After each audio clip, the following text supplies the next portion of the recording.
اور بعض اوقات غفلت سے کسی چیز کو بھول جانا پکڑ کا سبب ہو سکتا ہے. کیسے؟ ہمیں دعا سکھائی گئی نا، ربنا لا تؤاخذنا ان نسینا او اخطانا. تو اس سے بھی کیا پتہ چلتا ہے کہ بعض بھول ایسی ہیں کہ جن پہ پوچھ ہو سکتی. یعنی ضروری نہیں کہ ہر بھول پر پوچھو، کیونکہ میں نے پیچھے بتایا تھا نا کہ کئی ایک اسباب ہوتے ہیں بھولنے کے. تو دیکھا یہ جائے گا کہ کس وجہ سے بھولا. اگر اس نے غفلت کی اور جان بوجھ کے بلا دیا پھر تو پوچھ ہوگی، اور اگر پوری کوشش کے باوجود انسان بھول گیا تو پھر اور بات ہے. تو یہاں آدم علیہ السلام چونکہ اللہ نے ان کو اپنے ہاتھ سے بنایا تھا، ان کو بہت بڑا مقام اور مرتبہ دیا. تو ایک قول ہے نا کہ حسنات الابرار سیئات المقربین، کہ نیک لوگوں کی جو حسنات ہوتی ہیں وہ مقربین کی سیئات شمار ہوتی ہیں. کہ عام لوگوں کے حق میں یا عام نیک لوگوں کے حق میں جو چیز کوئی برائی نہیں، قباحت نہیں، وہ اعلیٰ درجے کے لوگوں کے حق میں برائی گردانی جاتی ہے. اب دیکھیے کہ مثلا اگر آپ کو نماز بھول گئی تو مواخذہ نہیں ہوگا اگر اس میں آپ کی اپنی کوئی کوتاہی شامل نہیں تھی. مثلا اگر آپ الارم لگا کے سوتے ہیں اور پھر نیند کی ایسی غفلت ہوتی کہ آپ کو یہ بھی پتہ نہیں چلتا کہ وہ کب بجا اور کب آپ نے بند کر دیا، یہ تو اور بات ہے. اور ایک شخص پورا انتظام ہی کر کے یہ سوئے کہ میں صبح 7 بجے اٹھوں گا، اور وہ بہانہ یہ کرے کہ میری تو آنکھ ہی نہیں کھلی اور میں سوتا رہ گیا. جی آپ کا ارادہ کہاں تھا اٹھنے کا؟ تو اللہ تعالیٰ صرف ظاہری صورت کو نہیں دیکھتا بلکہ وہ آگے پیچھے اندر باہر دیکھتا ہے. تو بھول کی کئی قسمیں ہوتی ہیں اور بعض بھولیں قابل مواخذہ ہوتی ہیں. ربنا لا تؤاخذنا ان نسینا او اخطأنا، یا اللہ اگر ہم بھول جائیں یا ہم سے خطا ہو جائے تو ہمیں تو نہ پکڑنا. ثم اجتباہ ربہ، پھر چن لیا اس کو اس کے رب نے. اجتبا جیم بے یہ، جبا کا مطلب ہوتا ہے جمع کرنا، قریب کرنا. تو اس کو اس کے رب نے چن لیا یعنی اپنے قریب کر لیا.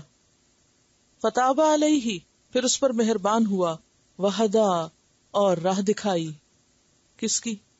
کس چیز کی راہ دکھائی؟ توبہ کی، کہ کیسے توبہ کرتے ہیں. فتلقى آدم من ربہ کلمات فتاب علیہ انہ هو التواب الرحیم. قال اہبطا منہا جمیعا، قال فرمایا اہبطا دونوں اتر جاؤ. تثنیہ کا صیغہ. پیچھے آپ نے کیا پڑھا تھا؟ اہبطو سب اتر جاؤ. یہاں خاص طور پر آدم اور حوا کو خطاب ہے. جمیعا سب کے سب. بعدکم تم میں سے بعض، لبعدن بعض کے لیے، عدون دشمن ہوں گے. یعنی انسان انسان کا بھی، یا پھر شیطان بھی ساتھ اتر رہا تھا. اور شیطان کے بارے میں سورۃ الکہف میں آپ پڑھ چکے ہیں. افتتخذونہ وذریتہ اولیاء من دونی وہم لکم عدو بئس للظالمین بدلا. تو شیطان انسان کا کیا ہے؟ عدو مبین. تو بعدکم لبعد عدو میں شیطان انسان کا یا پھر انسان انسان کا دونوں معنی ہو سکتے ہیں. فَإِمَّا يَأْتِيَنَّكُم مِّنِّي هُدًى، پھر اگر آئے تمہارے پاس میری طرف سے کوئی ہدایت. فَمَنِ اتَّبَعَ هُدَايَ، تو جس نے پیروی کی میری ہدایت کی.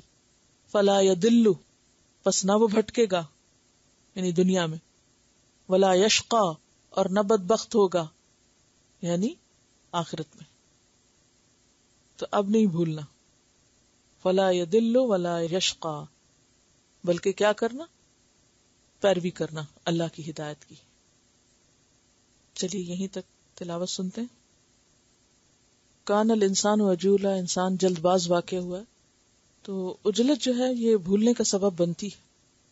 اکثر آپ اگر دیکھیں تو بہت سی چیزیں ہم جلد بازی میں ہی بھولتے ہیں، اور سب سے بڑھ کر اللہ کے احکام ہم جلد بازی میں بھولتے ہیں. اوہو مجھے تو یاد ہی نہیں کہ یہ بھی حکم تھا، یا وعدوں کی خلاف ورزی بھی کب ہوتی، جلدی میں کیے فیصلوں کی وجہ سے. انسانی کمزوری ضرور ہے اور انسان کا امتحان ہے اس میں، لیکن انسان کے لیے لازم کیا ہے کہ وہ پوری کوشش کرے اپنے عزم اور ارادے کو مضبوط کرے اور ہوش و حواس سے زندگی بسر کرے. یہ بھول بار بار ہوگی، لیکن بار بار کی کوشش سے انسان کی اصلاح بھی ہو سکتی ہے. یعنی پرفیکشن تو نہیں ہو سکتی، بھول ہمیشہ رہے گی، لیکن وہ جو عنصر ہے اکثر ہی بھولے رہنے کا یا اہم چیزوں کو بھولے رہنے کا یا جو چیزیں یاد رکھنی چاہیے ان کو بھولے رکھنے کا، تو وہ پھر ختم ہو سکتا ہے، کم ہو سکتا ہے. کوشش سے فرق پڑتا ہے. بالکل انسان کی پیدائش سے تو اس کا تعلق نہیں، کیونکہ اللہ تعالیٰ نے انسان کو پیدا ہی زمین کے لیے کیا تھا نا. آدم علیہ السلام کو جب بنانے کا ارادہ اللہ نے کیا تو اسے فرشتوں سے ہی کہا کہ انی جاعل فی الارض خلیفہ. ٹھیک ہے، پیچھے اصل میں اس کی تفصیل گزر چکی ہے. پہلا پارہ آپ پڑھیے، وہاں اس کی ڈیٹیل آتی ہے.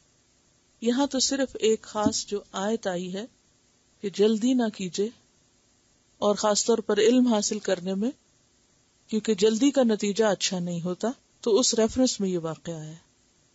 ٹھیک ہے، پروفٹ ابھی نہیں بنے تھے. ثم اجتباہ کا لفظ آتا ہے، پروفٹ بعد میں بنے تھے. چلیے، ومن اعرض عن ذکری، اور جس نے اعراض برتا، منہ موڑا میرے ذکر سے. اور ذکر سے مراد ایک تو عام معنی ہے ذکر کا، یعنی اللہ کی یاد، اور دوسرا معنی قرآن. فإن لہ، تو بے شک اس کے لیے، کس کے لیے؟ منہ موڑنے والے کے لیے، معیشتاً، سامان زندگی ہے، ضن کا تنگ، ضاد نون کاف. ونحشرہ، اور ہم اکٹھا کریں گے اس کو، جمع کریں گے اس کو، اٹھا کھڑا کریں گے اس کو، یوم القیامتی، قیامت کے دن، اعمیٰ، اندھا. جو شخص اللہ کے ذکر سے منہ موڑے اس کے لیے دنیا کی زندگی بھی تنگ ہوگی اور قیامت کے دن بھی اسے پھر کچھ سجھائی نہ دے گا. اور یہ ایک تجربہ شدہ حقیقت ہے کہ اللہ کی یاد ہی دلوں کے سکون، خوشی اور اطمینان کا باعث بنتی ہے. الا بذکر اللہ تطمئن القلوب، خبردار، اللہ کے ذکر سے دلوں کو اطمینان ملتا ہے، اور اللہ کے ذکر کے بغیر انسان کا سکون، خوشی اور اس کا شرح صدر جو ہے وہ ختم ہو جاتا ہے. اور شرح صدر کی بجائے دل پر کیا کیفیت چھا جاتی ہے؟ ضیق نفس کی، دل کی تنگی کی، دل کی گھٹن. یعنی نفس مطمئنہ نہیں رہتا، بلکہ انسان کے اندر ایک انجانی سی بے چینی رہتی ہے. سب کچھ ہوتے ہوئے بھی اس کو خوشی محسوس نہیں ہوتی. تو معیشت ضن کا تنگ زندگی مادی اعتبار سے بھی ہو سکتی ہے اور تنگ زندگی روحانی اعتبار سے بھی، یعنی حسی اور مانوی دونوں طرح سے اس کو آپ لے سکتے ہیں. اور اس کے بارے میں قرآن پاک کی اور آیات بھی بطور شاہد استعمال کر سکتے ہیں. سورۃ الکہف آیت 57 میں اللہ تعالیٰ فرماتے ہیں وَمَنْ أَظْلَمُ مِمَّنْ ذُكِّرَ بِآيَاتِ رَبِّهِ فَأَعْرَضَ عَنْهَا، اس سے بڑا ظالم اور کون ہو سکتا ہے جس کو اس کے رب کی آیات کے ذریعے نصیحت کی گئی اور اس نے اس سے منہ موڑ لیا. اس کے برعکس جو شخص اللہ کی یاد اختیار کرے، اچھے کام کرے، اس کے لیے دنیا میں بھی اچھی زندگی کا وعدہ ہے. سورۃ النحل 97 میں آتا ہے من عمل صالحا من ذکر او انثی، جو بھی کوئی اچھے کام کرے خواہ مرد ہو یا عورت، وہو مؤمن، اور وہ مومن ہو، یعنی شرط کیا ہے؟ ایمان کی. فلنحیینہ حیاتا طیبہ، تو ہم ضرور اس کو اچھی زندگی بسر کرائیں گے، دنیا میں بھی اس کو اچھی زندگی دیں گے. اور اچھی زندگی حیاتا طیبہ سے مراد کیا ہے؟ کہ وہ اس دنیا میں سکون سے جیے گا، یعنی اطمینان قلب کی دولت اس کو نصیب ہوگی اور ایک سکون ہوگا اس کی زندگی میں. سورۃ ہود آیت 3 میں آتا ہے وَأَنِسْتَغْفِرُوا رَبَّكُمْ ثُمَّ تُوبُوا إِلَيْهِ يُمَتِّعْكُمْ مَتَاعًا حَسَنًا إِلَىٰ أَجَلٍ مُّسَمًّى، کہ استغفار کرو، معافی مانگ لو اپنے رب سے، اس کی طرف توبہ کرو، پلٹو، تو وہ تمہیں دنیا میں بھی اچھا سامان زندگی دے گا ایک وقت مقرر تک، یعنی دنیا کی زندگی بھی اچھی ہو جائے گی۔ بنی اسرائیل کے بارے میں آتا ہے وَضُرِبَتْ عَلَيْهِمُ الذِّلَّةُ وَالْمَسْكَنَةُ وَبَاءُوا بِغَضَبٍ مِّنَ اللَّهِ، اور اس کی وجہ کیا بتائی گئی؟ ذَلِكَ بِأَنَّهُمْ كَانُوا يَكْفُرُونَ بِآيَاتِ اللَّهِ، کہ ان پر ذلت، محتاجی اور مسکنت کیوں مسلط کی گئی؟ کیونکہ وہ اللہ کی آیات کا انکار کرتے تھے، اللہ کے حکم نہیں مانتے تھے۔ تو جو شخص اللہ کے حکم سے روگردانی کرے، اس دنیا کی زندگی میں بھی اس کو طرح طرح کی تکلیفوں اور مصیبتوں سے واسطہ پڑ سکتا ہے۔ اور اس کے برعکس سورۃ المائدہ میں آتا ہے وَلَوْ أَنَّهُمْ أَقَامُوا التَّوْرَاةَ وَالْإِنْجِيلَ وَمَا أُنزِلَ إِلَيْهِمْ مِنْ رَبِّهِمْ لَأَكَلُوا مِنْ فَوْقِهِمْ وَمِنْ تَحْتِ أَرْجُلِهِمْ، اگر وہ قائم کرتے تورات اور انجیل اور جو بھی ان کے رب کی طرف سے ان کی طرف نازل کیا گیا، تو انہیں کیا ملتا ہے اس دنیا میں؟ لَأَكَلُوا، البتہ وہ کھاتے، من فوقہم، اپنے اوپر سے، ومن تحت ارجلہم، اور اپنے پاؤں کے نیچے سے، یعنی دنیا کے رزق کے خزانے بھی ان کے لیے نکل پڑتے اگر وہ اللہ کی کتابوں اور اللہ کے حکم کو مانتے۔ سورۃ اعراف 96 میں آتا وَلَوْ أَنَّ أَهْلَ الْقُرَىٰ آمَنُوا وَاتَّقَوْا لَفَتَحْنَا عَلَيْهِمْ بَرَكَاتٍ مِّنَ السَّمَاءِ وَالْأَرْضِ، اگر بستیوں والے ایمان لائیں اور تقوی اختیار کریں تو ہم ان پر آسمان اور زمین کی برکتوں کے دروازے کھول دیں، یعنی خوشحالی ہو جائے۔ اور اس کی بڑی مثال خود اہل عرب کی ہے کہ نبی صلی اللہ علیہ وسلم کے آنے سے پہلے وہاں کی معاشی حالت اور لوگوں کی عمومی خوشحالی جو تھی وہ کچھ نہ تھی، بہت کم لوگ جو تھے وہ بظاہر اچھے حال میں تھے، لیکن اسلام کی دولت سے، دین کی دولت سے انہیں نہ صرف یہ کہ دلی اطمینان اور سکون ملا بلکہ دنیاوی خوشحالی بھی آئی۔ حضرت ابو ہریرہ رضی اللہ تعالیٰ عنہ کے حالات میں آپ نے پڑھا کہ ابتدائی دور میں جب وہ اسلام لائے تھے تو ان کی حالت کیا تھی کہ بعض اوقات ان کو بھوک کی وجہ سے غشی کے دورے پڑ جاتے تھے، لیکن پھر جب فتوحات ہوئی، مال غنیمت آنے لگا، ان کا حصہ بھی مقرر ہوا، تو جس عورت کے وہ غلام تھے یا جس عورت کے وہ کام کرتے تھے اس سے زیادہ مالدار ہو گئے اور اس سے شادی بھی کی۔ اور اسی طرح باقی لوگوں کو بھی جب حضرت عمر رضی اللہ تعالیٰ عنہ ان کا حصہ دیتے تو کہا کرتے تھے کہ یہ وہ ہے جس کا اللہ نے تجھ سے دنیا میں وعدہ کیا تھا، اور جو اللہ نے آخرت میں تمہارے لیے ذخیرہ کیا وہ اس سے بہتر ہے۔ عام طور پر لوگوں کو یہ ڈر ہوتا ہے کہ اگر وہ دین کی طرف آئیں گے تو شاید صرف مشکلات ہی ہوں گی۔ مشکلات بھی آتی ہیں، اللہ تعالیٰ امتحان بھی لیتا ہے، ٹیسٹ بھی کرتا ہے، لیکن اس کے ساتھ ساتھ ان مشکلات کے اندر بھی دل کی ایک راحت اور خوشی اور ایک سکون باقی رہتا ہے۔ اور پھر وقت نہیں گزرتا کہ اللہ تعالیٰ دنیاوی اعتبار سے بھی انسان کو خوشحالی اور سکھ عطا کرتا ہے۔ سورۃ الجن میں آتا ہے وَأَن لَّوِ اسْتَقَامُوا عَلَى الطَّرِيقَةِ لَأَسْقَيْنَاهُم مَّاءً غَدَقًا، کہ اگر وہ سیدھے رستے پہ چلتے رہیں تو ہم ان کو ماءً غدقا پلائیں گے، یعنی سیراب کرنے والا۔ تو اس سے کیا پتہ چلتا ہے؟ اس سے پتہ یہ چلتا ہے کہ جو شخص اللہ کی یاد سے منہ موڑے اس کے لیے دنیا تنگ ہو جاتی۔ دنیا کی تنگی دو طرح کی ہوتی ہے، جیسے خوشحالی دو طرح کی ہوتی ہے ایسے تنگی بھی دو طرح کی ہوتی ہے۔ دو طرح کی خوشحالی کیا ہے؟ دل کے اندر کا چین، یعنی اندرونی خوشحالی، سکون اور سکھ، خواہ باہر کتنی بھی مشکلات ہوں۔ اور دوسری خوشحالی کیا ہوتی ہے؟ کہ مال اور اولاد اور نعمتوں کی فراوانی، جیسے حضرت نوح علیہ السلام نے اپنی قوم سے کہا تھا استغفروا ربکم انہ کان غفارا یرسل السماء علیکم مدرارا ویمددکم باموال وبنین ویجعل لکم جنات ویجعل لکم انہارا، ما لکم لا ترجون للہ وقارا، کہ اے میری قوم اپنے رب سے استغفار کرو، وہ بڑا بخشش فرمانے والا ہے. وہ کیا کرے گا؟ آسمان سے خوب بارشیں برسائے گا، تمہیں مال اور بیٹوں سے نوازے گا. تو ان ساری آیات سے یہ پتہ چلتا ہے کہ دین کی طرف آنے سے دنیا کا نقصان نہیں ہوتا. ہاں اگر وقتی طور پہ قربانیاں کرنی پڑے تو وہ اللہ تعالیٰ کی ایک سنت ہے کہ ہر اس بندے کو جو اس کی طرف آتا ہے ایک دفعہ ٹیسٹ ضرور کرتا ہے، یہ کتنا سچا ہے، یہ کتنا مخلص. اور اگر بندہ جمع رہتا ہے تو اللہ تعالیٰ اس مشکل کو آسانی میں بدل دیتا ہے.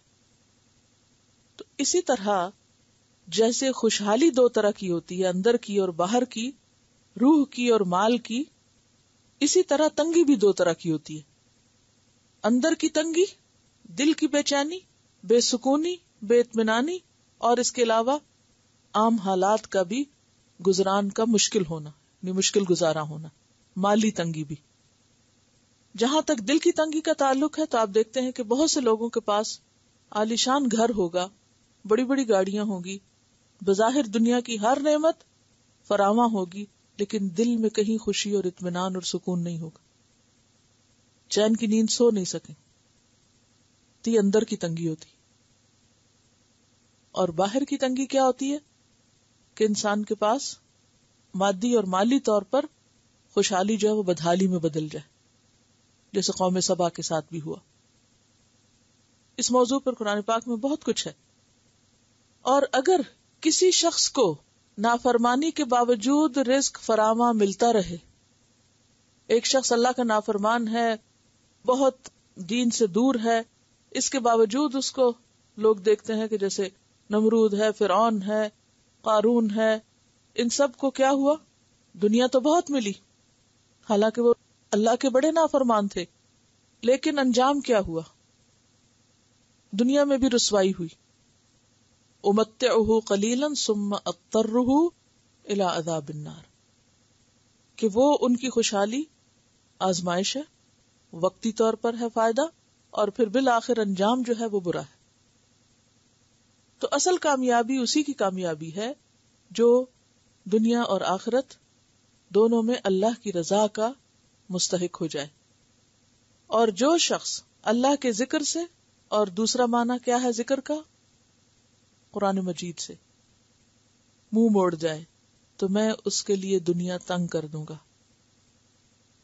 اور معیشتاً دنکا کا ایک اور مفہوم بھی لیا گیا ہے، اس دنیا کے علاوہ قبر کی تنگی، کہ اس کے لیے پھر قبر تنگ کر دی جائے گی. یعنی جو اللہ کی نافرمانی میں زندگی گزارے گا تو اس کے لیے اس دنیا کے بعد قبر کی زندگی بھی بہت تنگ ہوگی. اس کے لیے حدیث میں آتا ہے، یہ تفصیلی حدیث ہے جس کو آپ خود پڑھیے، قبر کا بیان صفحہ نمبر 149 سے، میں اس کا آخری حصہ سنا رہی ہوں آپ کو. فرمایا کہ پھر اس کی قبر تنگ کر دی جاتی ہے حتیٰ کہ اس کی ایک طرف کی پسلی دوسری طرف کی پسلیوں میں دھنس جاتی ہے.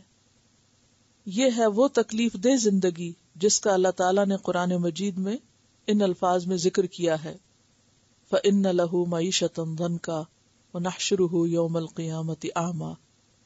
اسے طبرانی، ابن حبان اور حاکم نے روایت کیا ہے کہ حدیث کی روح سے ہی ہمیں پتہ چلتا ہے کہ معیشتاً ضنکا سے مراد کیا ہے؟ قبر کی تنگی بھی. اسی طرح قبر جو ہے وہ میت کو ایک دفعہ دباتی ہے، اور اس کے بارے میں آپ پڑھ سکتے ہیں قبر کا بیان پیج نمبر 166 سے. یہ صحیح حدیث ہے نسائی کی. عبداللہ بن عمر رضی اللہ عنہما سے روایت ہے کہ رسول اللہ صلی اللہ علیہ وسلم نے فرمایا، سعد بن معاذ وہ شخص ہے جس کی وفات پر عرش ہل گیا، جس کے لیے آسمانوں کے دروازے کھول دیے گئے، جس کے جنازے میں 70,000 فرشتے شریک ہوئے، اسے بھی قبر نے ایک مرتبہ دبایا پھر فراخ ہو گئی. عبداللہ بن عمر کہتے ہیں رسول اللہ صلی اللہ علیہ وسلم نے فرمایا، سعد قبر میں دبائے گئے، میں نے اللہ سے دعا کی کہ اس سے یہ تکلیف دور فرما دے.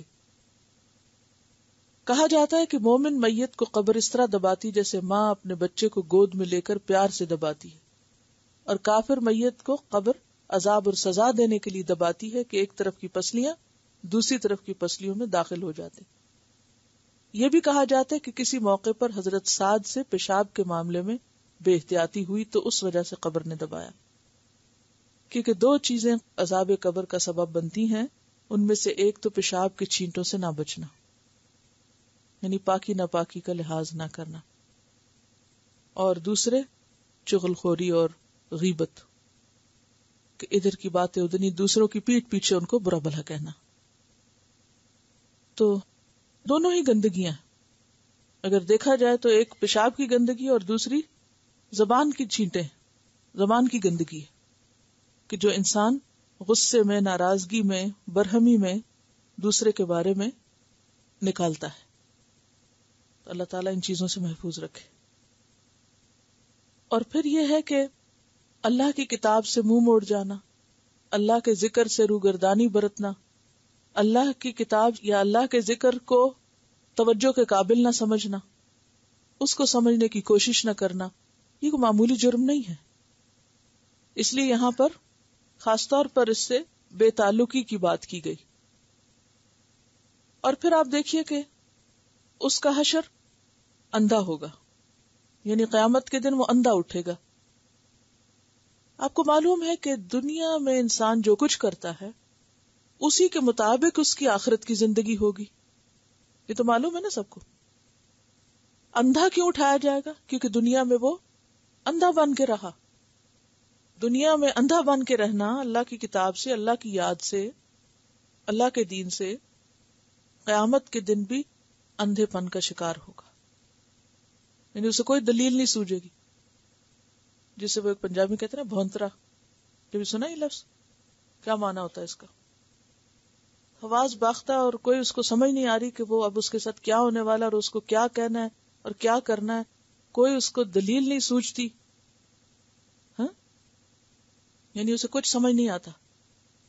اور سورۃ الاسراء میں بھی آپ پڑھ چکے ہیں کہ کچھ لوگ کیسے اٹھیں گے، عمین اندھے، و بکمن اور گنگے، و سمن اور بہرے. اور یہ حسی معنوں میں بھی ہو سکتے ہیں، نہیں واقعی آنکھوں سے نظر کچھ نہ آئے گا یا سن کچھ نہ سکیں گے، اور معنوی اعتبار سے بھی کہ ان کو اب حواس باختہ ہوں گے کہ ان کو اب سمجھ کچھ نہیں آئے گی کہ آگے ہونا کیا اور ہم نے اب کرنا کیا ہے. یعنی دنیا میں جتنی چرب زبانی کر کے اپنے حق میں دلیلیں دے دیتے تھے، اپنے غلط کاموں کی تعویلیں پیش کر لیتے تھے، قیامت کے دن زبانیں بند ہو جائیں گی. وعنت الوجوہ للحی القیوم.